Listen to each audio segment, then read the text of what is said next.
What's up, fans? Welcome back to my channel. Welcome to a quick little non-spoiler review on. I'm going to be covering a couple of selective J horror films, and today I'll be covering the classic Ring, or as people know it here in the States, Ringu. But I'm going to be calling it Ring because that's the title. Coming up right now, if you guys enjoy the show. All right, guys, quiet on set. Scene one, take one. Action. Boom. Now, if you guys like this video, make sure you guys leave a like, comment, and subscribe. Make sure you share with your friends, and also hit that bell for notifications because it helps channel a lot. Ring, it is directed by Hideo Nakata, and it stars Nanako Matsushima, Hiroyuki Sanada, Rikiya Otaka, and Miki Nakatani, just to name a few. So the story is about a news reporter named Ryoko who basically discovers that there's this legend of this cursed videotape when one of a relative of hers or somebody that she knows dies suddenly from a cursed videotape. Apparently that's what she's been heard. So she goes off and she discovers this tape at an old cabin in the woods and all that stuff. It's not actually cabin, it's more of like rented cabins, and she watches the tape and she gets a phone call, and basically she only has a week to live, so she seeks the help of her ex-husband the character's name is Ryo. Well, not the character, he's played by Hiroyuki Sanada. So they try to figure out how to find a way to stop the curse, while at the same time discovering who is this Sadako. So let's just get on to the review.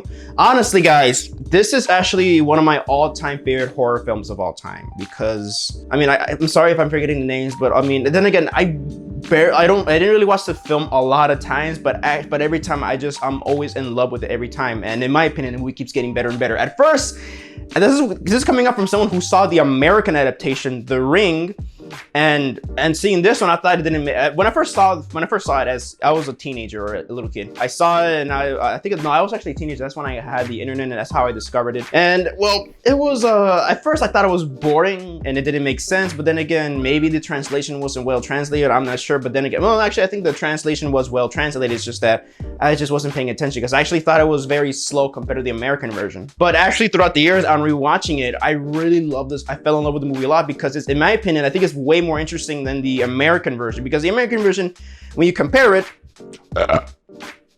it's kind of like a more simpler storyline, in my opinion, compared to the Japanese version, the original version, because the original version, it has this amazing layer of just learning about skepticism and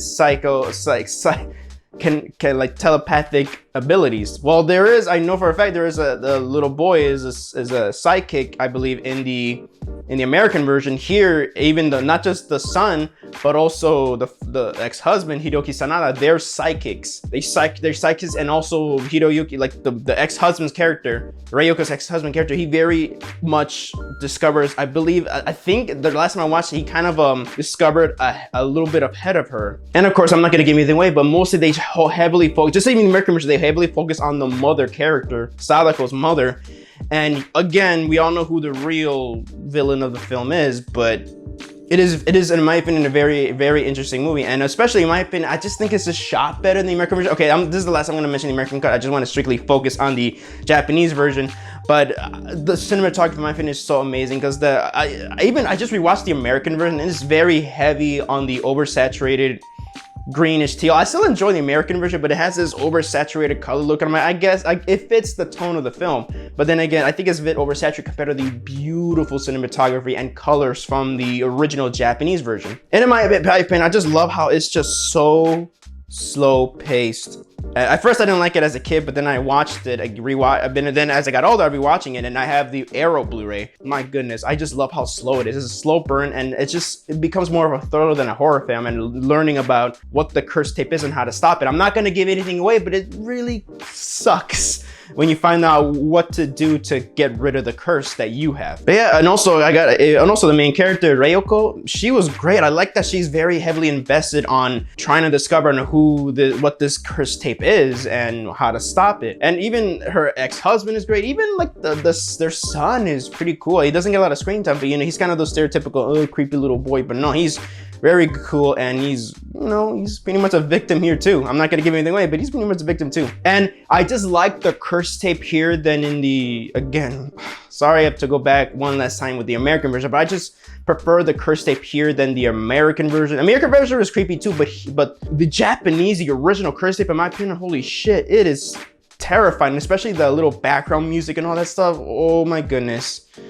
Ooh. And yeah, I mean, all I gotta say is that, I mean, this is also, I'm not gonna give anything away, but Sadako's not really much in the movie, but when she shows up, she is terrifying, man. It is very good. But man, even this, I just really enjoyed this film a lot. Cinematography, the performances, and just, in my opinion, the slow burn, and it is amazing, man. It is very, in my opinion, very well directed, and the lore behind it is great. Heck, I mean, I even recommend the sequels and the prequel Ring Zero Birthday. So I recommend checking it out, guys. So if I were to give Ring, I almost said Ring a rating, I'll give it 5 out of 5 stars. And in my opinion, it is a masterpiece. And honestly, like, the more I watch it, then again, like I said, I haven't watched this movie a lot of times, but every time I watch it though, I just fall in love with it even more, man. I need to start digging into the comprehensive special features on the Arrow Blu-ray.